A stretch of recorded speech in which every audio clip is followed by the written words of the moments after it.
तो गाइस कैसे हैं आप सब लोग। राइजिंग वॉरियर के एपिसोड 38 के साथ हाजिर हूं। तो लास्ट एपिसोड के एंड पे हमने देखा था यीजुन, सूलिंग और उनके साथ डूलिंग जियान होता है। वो तीनों एक डेजर्ट के अंदर टेलीपोर्ट हो जाते हैं क्योंकि ये सभी लोग अभी उसी टॉम के अंदर है और यहाँ पर काफी सारे लेवल्स हैं। पहले लेवल को पार करने के बाद ये लोग सेकंड लेवल तक पहुंचे हैं जो कि एक डेजर्ट है और यहाँ पर इन्हें फॉर्मेशन सेंटर नहीं मिल रहा जिसको डिस्ट्रॉय करके ये तीसरे लेवल तक पहुंच सकते हैं। पर डूलिंग जियान यीजुन से कहता है मेरे पास तुम्हारे साथ बहस करने का टाइम नहीं है और ना ही मैं तुम्हारे साथ फाइट कर सकता हूँ क्योंकि यहाँ पर गर्मी बहुत ज्यादा है। अगर हमने जल्दी से जल्दी मिलकर काम नहीं किया तो हम लोग सभी लोग यहाँ पर मारे जाएंगे। डूलिंग उसे कहती है तो क्या तुम्हें पता है कि यहाँ पर फॉर्मेशन सेंटर कहाँ पर है, क्योंकि मुझे तो यहाँ पर कुछ भी नहीं मिला। डूलिंग उसे कहता है हाँ मुझे पता है कि फॉर्मेशन को कहाँ पर ढूंढना है। सूलिंग उसे कहती है क्या वाकई में तुम्हें इस बारे में पता है, चलो जल्दी से हमें भी बताओ। डूलिंग जियान उसे कहता है तो क्या तुम लोगों ने इस बात को नोटिस नहीं किया, पिछले जितने भी लेवल से हम लोग होकर आए हैं वहाँ पर जितने भी फॉर्मेशन सेंटर्स थे वो सारे के सारे हमारी आंखों के सामने थे, यानी कि उन सारे फॉर्मेशन सेंटर्स को कहीं पर भी छुपाया नहीं गया था। अगर हम लोग पिछले लेवल्स के एक्सपीरियंस को सामने रखें तो मुझे लगता है कि यहाँ पर भी फॉर्मेशन सेंटर हमारी आंखों के सामने होना चाहिए क्योंकि ये भी एक लेवल है। फॉर्मेशन सेंटर कहीं ऐसी जगह पर होगा जहाँ से वो हमें साफ दिखाई दे सके। यीजुन उसे कहता है लेकिन यहाँ पर तो सिर्फ रेत ही रेत है, अब ये मत कहना कि वो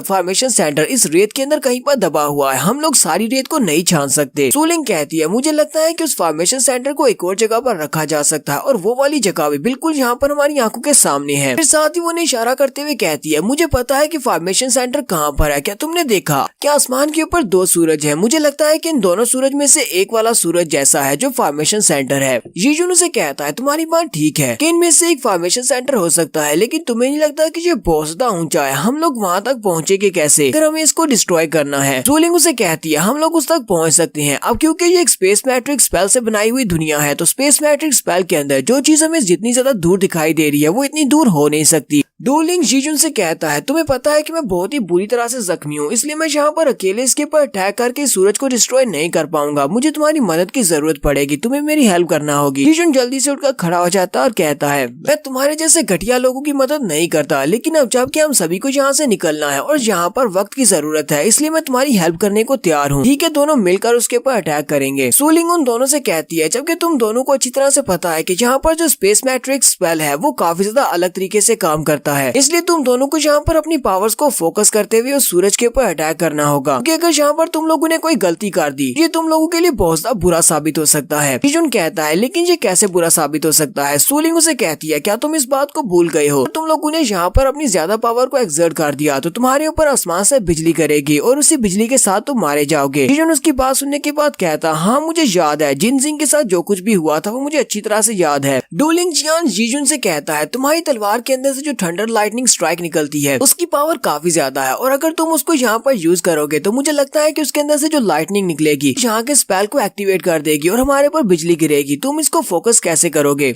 यीजुन उसे कहता है तुम्हें इस बारे में परेशान होने की जरूरत नहीं है, मेरे पास एक बहुत ही अच्छा आइडिया है, चलो हम लोग आगे बढ़ते हैं और अपने मिशन को पूरा करते हैं। यीजुन डूलिंग जियान के पीछे खड़ा हो जाता है। डूलिंग जियान उसे कहता है क्या तुम रेडी हो, अब मैं स्टार्ट करने वाला हूँ। डूलिंग जियान अपनी स्वर्ड को सामने की तरफ करते हुए अपनी स्वर्ड के साथ सूरज के ऊपर अटैक करता है। वो यहाँ पर उसी पहले वाले मूव को यूज कर रहा है, वो अपने आसपास से बहुत सारी एनर्जी की बनी हुई तलवारें निकालता है और उन सारी तलवारों के साथ उस सूरज के ऊपर अटैक करता है। जबकि यीजुन उसका साथ नहीं देता, वो उसे कहता है तुम यहाँ पर मेरा साथ क्यों नहीं दे रहे, तुम मेरे साथ मिलकर अटैक क्यों नहीं कर रहे। यीजुन उसे कहता है क्योंकि मैं बहुत ज्यादा थका हुआ हूँ इसलिए मैं तुम्हारा साथ नहीं दे सकता। डूलिंग जियान चिल्लाकर उसे कहता अपनी बकवास बंद करो, तुम्हें लगता है कि यहाँ पर कोई मजाक चल रहा है, तुम्हें मेरा साथ देना होगा। जबकि यीजुन आगे बढ़ता है और उसे कहता है तुम्हारी डू फैमिली तो बहुत ज्यादा बेकार है, अभी कुछ बुरा होने वाला होता है तुम लोग उससे पहले जरूर चिल्लाते हो। साथ ही यीजुन अपनी तलवार को सामने की तरफ करते हुए सामने से आने वाली लाइटनिंग बोल्ट को ब्लॉक करता है, क्योंकि आसमान के ऊपर से उनके ऊपर लाइटनिंग गिरती है। यीजुन अपनी तलवार के साथ उसको वहाँ पर ब्लॉक कर लेता है। डूलिंग कहती है तो तुम इसीलिए यहाँ पर इसके साथ मिलकर अटैक नहीं कर रहे थे ताकि तुम यहाँ पर अपनी तलवार के साथ आसमान से गिरने वाली इलेक्ट्रिसिटी को कंडक्ट कर सको। यीजुन कहता है लड़की तुम तो वाकई में बहुत ज्यादा स्मार्ट हो, तुमने मेरे प्लान को समझ लिया, लेकिन इस बेकार लड़के ने नहीं समझा। यीजुन कहता अब जबकि मैं यहाँ पर इस थंडर इलेक्ट्रिसिटी के बोल्ट को यहाँ पर ब्लॉक कर रहा हूँ, तुम्हारा काम है उसके ऊपर लगातार अटैक करते रहना, अपने अटैक्स के साथ उस सूरज को तुम्हें अकेले ही डिस्ट्रॉय करना पड़ेगा। डूलिंग जियान और यीजुन दोनों यहाँ पर अपना अपना काम फिर से स्टार्ट करते हैं और साथ ही वो सूरज को डिस्ट्रॉय कर देते हैं। डूलिंग जियान बहुत ज्यादा खुश हो जाता है और कहता है हमने कर दिया। तो सूरज के डिस्ट्रॉय होने के बाद उसके अंदर से काफी सारे आग के गोले निकलते हैं। डूलिंग जियान इस बात से काफी ज्यादा हैरान हो जाता है, वहाँ से आग का गोला एक नीचे की तरफ गिर रहा होता है, जबकि यीजुन डूलिंग जियान से कहता है ब्रदर डू चलो जल्दी से अपने अटैक्स को कंटिन्यू रखो वरना वो आग का गोला हमारे ऊपर गिर जाएगा। कि डूलिंग जियान उसे कहता है, मुझे लगता है कि टियानजियान सेक्टर के लड़के बहुत बहादुर और बहुत स्ट्रॉन्ग होते हैं, और ऊपर से तुम तो टियानजियान सेक्टर के नंबर 1 जीनियस हो, लगता है कि तुम खुद इससे बच जाओगे। और वो सामने से आने वाले फायर अटैक को ब्लॉक करने की बजाय जल्दी से वहाँ से भागना शुरू कर देता है। लेकिन जीजुन के पास इतना टाइम नहीं होता कि वो उस फायर बॉल से बच सके, और वो फायर बॉल सीधा उसके ऊपर आकर गिरता है और जीजुन उस फायर के साथ कवर हो जाता है, जोर जोर से चिल्लाना शुरू कर देता है। सूलिंग भी काफी ज्यादा घबरा जाती है और उसका नाम पुकार रही होती है, जबकि ब्रदर डू से कहता है, थोड़ी देर पहले तुमने मेरे ऊपर अटैक किया था, मुझे धोखा देने और मेरे ऊपर अटैक करने की यही सजा है, अब तुम यहीं पर अकेले मरो। सूलिंग भी उसे चिल्लाकर कहती है, कमीने कहेंगे, तुमने जीजुन के साथ बिल्कुल भी अच्छा नहीं किया। साथ ही वो दोनों बहुत ज्यादा हैरान हो जाते हैं, क्योंकि वहाँ पर उनके ऊपर जो फायर गिरी थी वो फायर वहाँ पर स्टेबलाइज होना शुरू हो जाती है। ब्रदर डू कहता है, अब यहाँ पर हो क्या रहा है, उस लड़के की पूरी बॉडी तो फायर के साथ कवर थी, उसे तो जलकर खाक हो जाना चाहिए था। लेकिन वहाँ पर सामने जीजुन खड़ा होता है। जीजुन अपने हाथ को ऊपर की तरफ उठाता है तो उसके हाथ के अंदर से काफी सारी फायर निकल रही होती है। डूलिंग जियान कहता है, इस लड़के ने तो फायर के अटैक को भी ब्लॉक कर लिया। जबकि जीजुन हंसते हुए उससे कहता है, ब्रदर डू, तुम्हें किसने कह दिया कि ये फायर बॉल का अटैक था, बल्कि ये फायर बॉल का अटैक नहीं, ये एक फायर रिंग थी, ये एक अनकॉमन स्पिरिट वेपन है, मेरे हाथ में फायर की पावर लग गई है। तो सूलिंग उसके बाजू के ऊपर फायर की रिंग को देखकर कहती है, ये तो एक अनकॉमन स्पिरिट वेपन है, इसका नाम रिंग ऑफ फायर है। जबकि डूलिंग जियान भी ये देखने के बाद बहुत ज्यादा हैरान होता है और कहता है, एक uncommon spirit weapon 100 common spirit weapons के बराबर होता है। और यहाँ पर इस स्टॉर्म के अंदर तो बहुत सारे अनकॉमन वेपन्स हैं और इनमें से 2 इस लड़के को मिल चुके हैं। जीजुन भी बहुत ज्यादा खुश होता है और कहता है, हमेशा अच्छे लोगों के साथ अच्छा ही होता है, लगता है कि मदर ऑफ गॉड मुझसे बहुत ज्यादा खुश है और उसने मुझे यहाँ पर जो गिफ्ट दिया है। जीजुन अभी यहीं पर खुशी हो रहा था कि उसी वक्त आसमान के ऊपर जो दूसरा सूरज होता है उसके अंदर भी हरकत होना शुरू हो जाती है। सूलिंग चिल्लाकर कहती है, लगता है कि पहले वाले सूरज के डिस्ट्रॉय होने की वजह से दूसरे वाला सूरज भी वहाँ पर डिस्ट्रॉय हो रहा है। तो दूसरे वाला सूरज वाकई में वहाँ पर डिस्ट्रॉय हो जाता है, उसके छोटे छोटे टुकड़े हो जाते हैं और उसके अंदर से एक आइस का बना हुआ बड़ा सा ड्रैगन निकलता है। और वो बड़ा सा ड्रैगन जीजुन के ऊपर अटैक करने के लिए आगे बढ़ता है। जीजुन कहता है, इस डेजर्ट के अंदर जहाँ पर बहुत ज्यादा गर्मी थी, मुझे अचानक से ठंड क्यों महसूस हो रही है। ऐसे वो सभी लोग पीछे की तरफ देखते हैं तो एक बड़ा सा आइस का ड्रैगन उसके ऊपर अटैक करने के लिए आगे बढ़ रहा होता है। सूलिंग चिल्लाकर उसे कहती है, जीजुन जल्दी से अपने पीछे देखो, तुम्हारे पीछे एक बड़ा सा आइस स्नेक है। जीजुन पीछे की तरफ देखता और कहता है, लगता है कि ये वाली स्पिरिट मेरे ऊपर अटैक करने के लिए आ रही है, कि हमने दूसरे सूरज को डिस्ट्रॉय कर दिया था, उसकी फ्लेम पावर्स मुझे मिल चुकी हैं, इसी वजह से ये उसका दोस्त होगा और ये उसका बदला लेने के लिए मुझ पर अटैक करने के लिए आ रहा है। जीजुन कहता है, वैसे भी मैं यहाँ पर अपनी नई फ्लेम पावर्स को यूज करना चाहता था, क्या ये कितनी स्ट्रॉन्ग है। और वो अपनी नई फ्लेम पावर्स को रिलीज करता है तो सामने से एक बड़ा सा फ्लेम का ड्रैगन बनता है और जीजुन का बड़ा सा फ्लेम का ड्रैगन उस आइस ड्रैगन को अपने अंदर निगल लेता है। लेकिन वो आइस ड्रैगन के फ्लेम ड्रैगन को डिस्ट्रॉय करते हुए बाहर की तरफ निकल आता है और सीधा जीजुन की तरफ आगे बढ़ता है। जीजुन बहुत ज्यादा घबरा जाता है, अपने हाथों को सामने करते हुए उससे बचने की कोशिश करता है, लेकिन वो आइस ड्रैगन उसकी बॉडी के अंदर घुस जाता है और जीजुन वहीं पर नीचे गिर जाता है। लिंग फिर से भागती हुई उसके पास आती है और उसे कहती है, क्या तुम ठीक हो। जीजुन कहता है, उस फायर फ्लेम के ट्रेजर के दोस्त ने मेरे पर वाकई में अटैक कर दिया, लगता है कि अब मैं नहीं बचूंगा क्योंकि वो ट्रेजर मेरी बॉडी के अंदर घुस गया है। इसी वक्त जीजुन के बाजू के ऊपर एक और रिंग बनती है जो कि आइस रिंग होती है। सूलिंग ये देखकर कहती है, ये तो रिंग ऑफ आइस है, तुम्हारे हाथ में तो एक और अनकॉमन वेपन लग गया है। सूलिंग काफी ज्यादा खुश होती है और कहती है, यहाँ पर तुम्हारा सेट कंप्लीट हो चुका है,